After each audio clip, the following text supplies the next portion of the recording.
All right, let's get into a story today that is just wild. We're going to talk about a Bollywood debut that was called a total disaster, only to come back 9 years later and break all-time records. This is the unbelievable story of Harshavardhan Ran.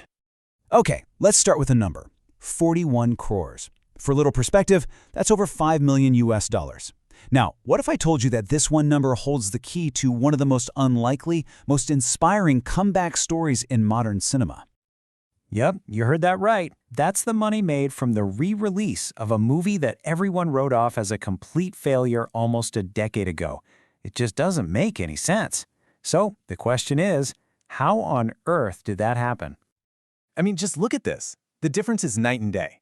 Back in 2016, his debut film Sanam Tere Kasam, it just crashes and burns. Critics absolutely destroy it. We're talking half-star reviews, it barely makes any money. Fast forward 9 years, and that same exact film is suddenly a cult classic, smashing records with pretty much zero promotion. To understand how, we have to go back, way back to the beginning of his journey. So this is where the story really gets going. And his journey doesn't start on a fancy film set or in some exclusive acting school. No, it starts with him running away. A teenager with basically nothing, who just decided he was going to go for it.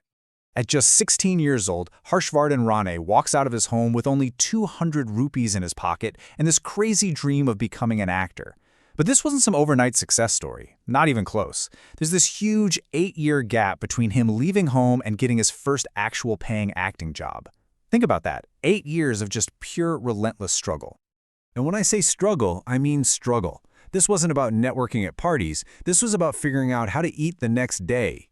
He was a waiter, a career boy, a carpenter. He even worked at a call center, not for the money, but just so he could get free English lessons. Every single one of these jobs was just a way to survive, to keep that dream from dying. Now you'd think that once he finally broke into the industry, things would get easier, right? Well, not exactly. The struggle didn't go away, it just changed. The fight for survival on the streets turned into a whole new kind of battle, the fight to make a mark at the box office. So he starts to get some traction. He's on a TV show, then he makes his debut in Telugu cinema.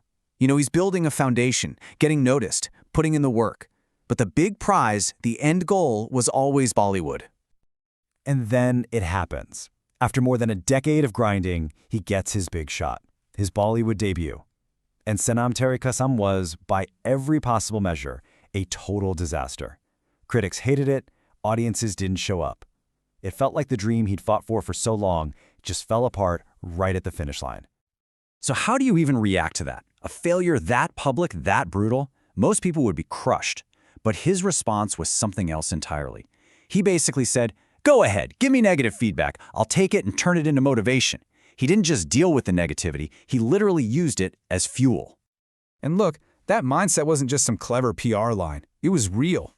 It came from a deep personal philosophy he built over all those years of hardship, a philosophy all about the incredible power of having less. Get this, he actually calls being broke a good fortune, a great strength. It's kind of mind-blowing, right? For him, hitting rock bottom wasn't a curse, it was freedom. It taught him how to survive and took away any fear of losing stuff because he never had any stuff to lose in the first place.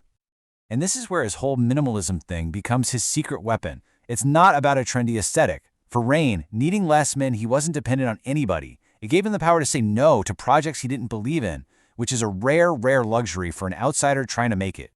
He has his one proverb that he lives by, which sums it all up perfectly.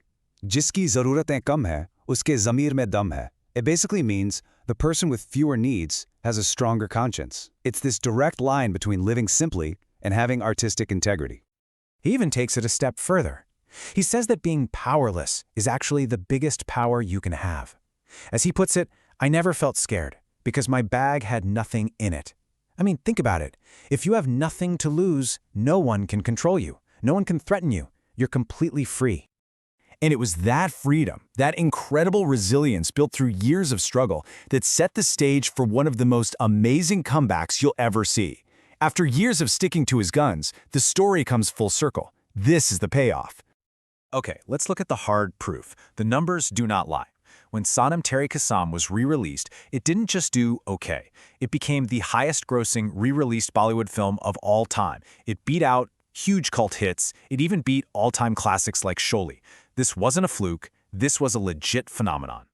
So where did all this success come from? There was no giant marketing budget, no big studio push. It came from one place and one place only, the audience.